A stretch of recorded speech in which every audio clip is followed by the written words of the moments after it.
August 10th, 30 before Christ. You're standing outside a mausoleum in Alexandria. Inside, the last pharaoh of Egypt is sealing herself in her own tomb, alive. The doors close. You hear the grinding of stone, the metallic scrape of locks sliding into place, and then silence.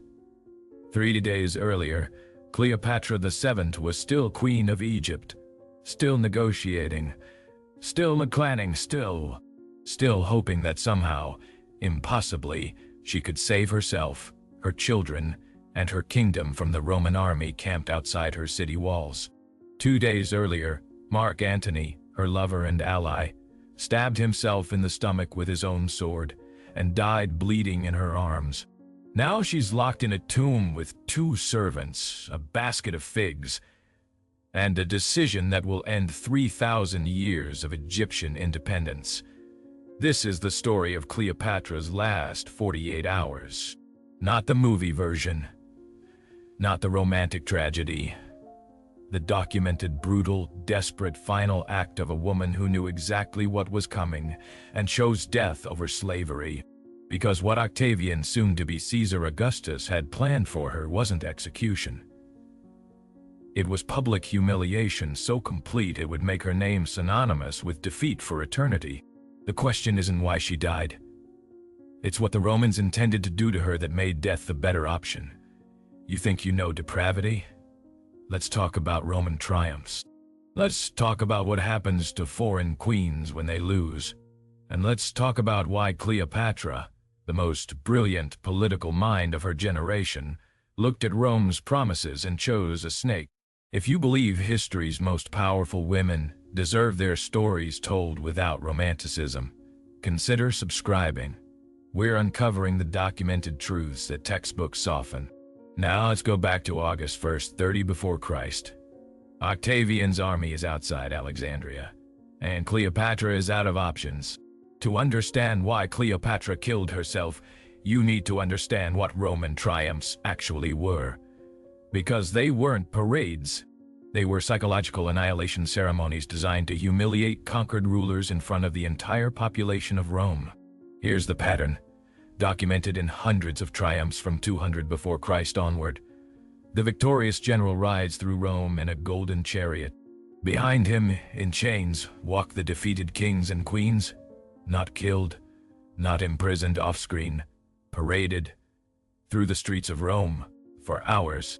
While a million Romans scream, throw garbage, spit and shout the names of their own sons who died fighting you. You're dressed in your royal clothes, humiliated by the mockery of your own symbols, your crown twisted into parody, your jewelry turned into chains. And the Romans document everything. Your tears, your stumbles, whether you beg or stay silent, all of it recorded for history. Then, when you finally reach the foot of Capitoline Hill, you're dragged up the steps to the Temple of Jupiter. And there, in front of the entire Senate, the priests and the gods of Rome, you're strangled with a silk cord. Publicly, ritually, your body is thrown down the Gemonian stairs to rot. This happened to Vercingetorix, leader of the Gauls, paraded in Caesar's triumph in 46 before Christ after 6 years in a Roman prison. Strangled while Caesar watched. This happened to Perseus, last king of Macedon, paraded in Aemilius Paulus's triumph in 167 before Christ with his children. Died in prison 2 years later after Rome displayed him like a zoo animal. This happened to Zenobia, queen of Palmyra, paraded in golden chains in 274 after Christ in Emperor Aurelian's triumph. Sources differ on whether she was executed or forced to live as a Roman citizen. Either way, her kingdom was erased, and Octavian has every intention of doing this to Cleopatra. Here's what makes Cleopatra's situation uniquely terrifying. She's not just a defeated foreign queen. She's the woman who seduced Julius Caesar, who bore his child, who influenced Roman politics for 15 years, who fought a civil war against Rome itself. Every Roman knows her name, hates her, blames her for the wars that killed their fathers and sons.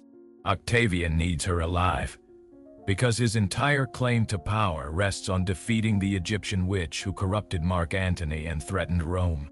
If Cleopatra dies before he can parade her, his triumph is incomplete.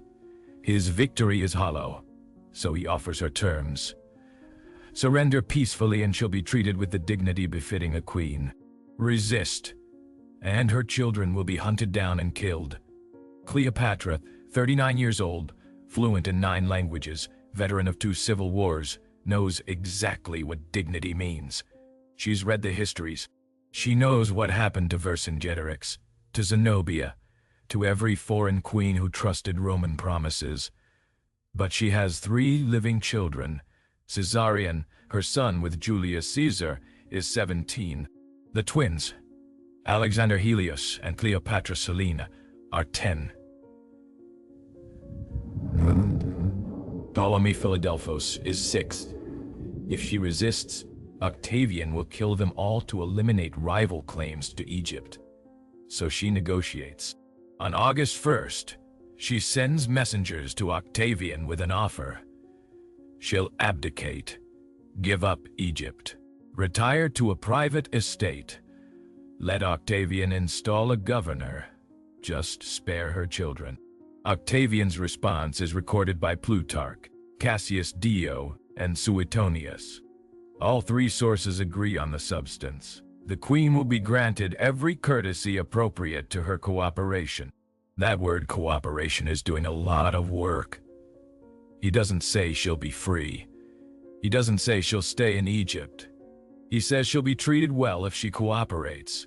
Cleopatra understands.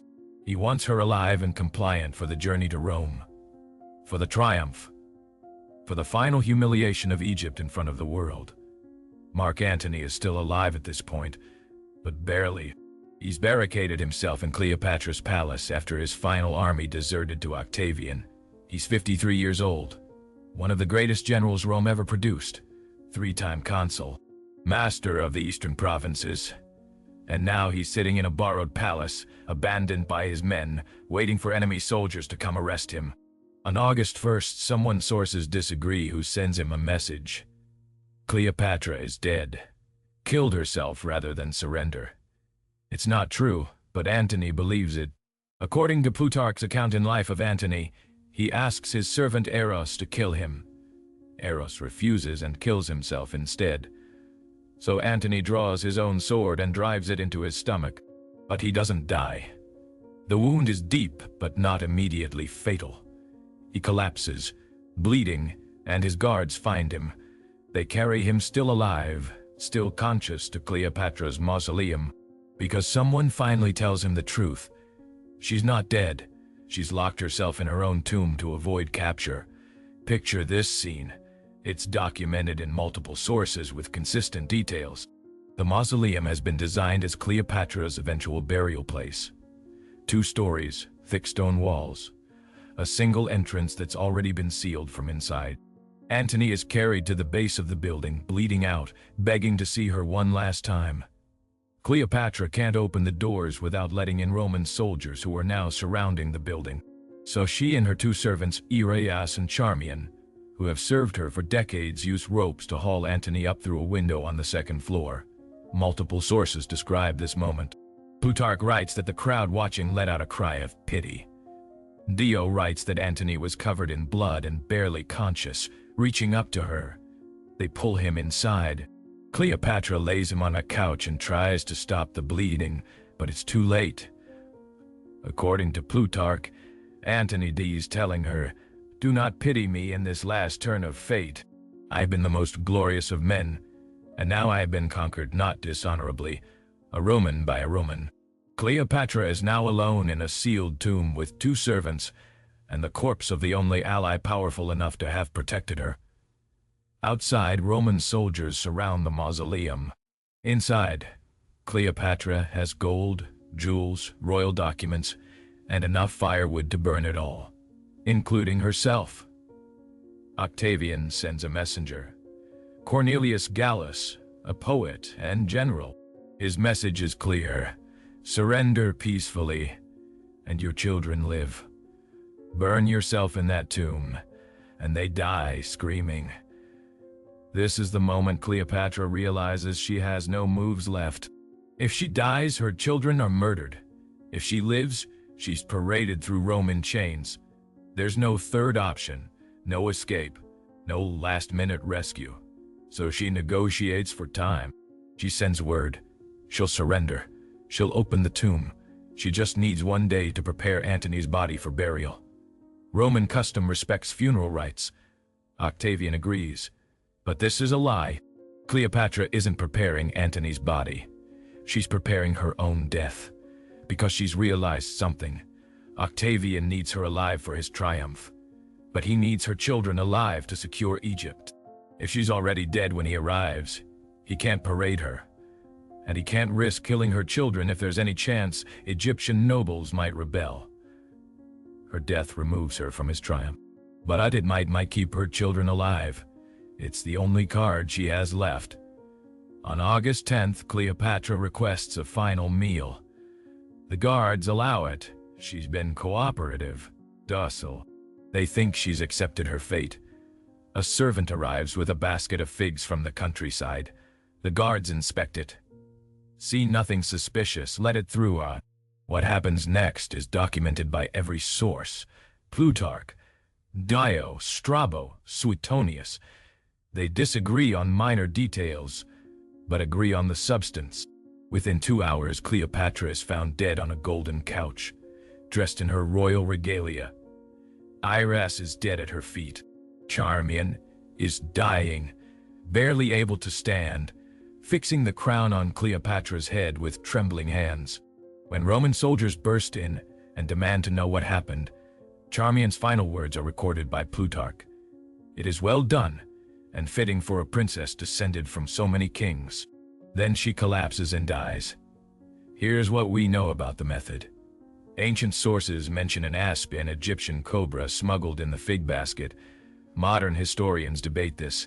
Cobra venom causes painful, visible symptoms: swelling, convulsions, vomiting. Cleopatra's body reportedly looked peaceful.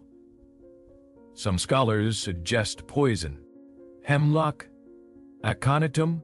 Something fast and dignified. But the snake story persists across every ancient source because it's symbolically perfect. The cobra was the symbol of Egyptian royalty, the uraeus on the pharaoh's crown. For Cleopatra to die by cobra bite is to die by the symbol of her own divine kingship. It's a final claim to legitimacy, a refusal of Roman authority, a statement. I die as pharaoh, not as your captive. When Octavian hears the news, his reaction is documented by both Plutarch and Dio. He's furious. He rushes to the mausoleum. He examines the body. He questions the guards. He has the servants tortured to extract confessions about how the snake was smuggled in. But here's the thing. He doesn't desecrate her body. He doesn't deny her burial. He doesn't punish her servants posthumously, because even in death, even in defeat, Cleopatra has outmaneuvered him. She's denied him his triumph. The centerpiece of his victory parade is a corpse. Romans don't parade corpses. It's sacrilege. So Octavian does something remarkable. He allows Cleopatra to be buried next to Antony in the mausoleum she built, with full royal honors. In her regalia, as pharaoh, he has no choice. If he desecrates her body, he looks petty, weak, afraid of a dead woman. So he lets her win this final battle, and he erases her in every other way. Egypt becomes a Roman province. Caesarion, Cleopatra's son with Julius Caesar, is hunted down and killed within weeks. The twins, Alexander and Cleopatra Selene, are taken to Rome and paraded in Octavian's triumph as substitutes. Ptolemy Philadelphos disappears from records, probably dead.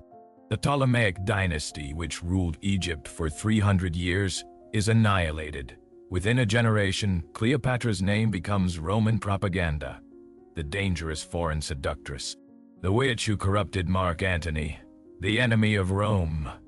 Every Roman historian reshapes her story to make Octavian look like Rome's savior.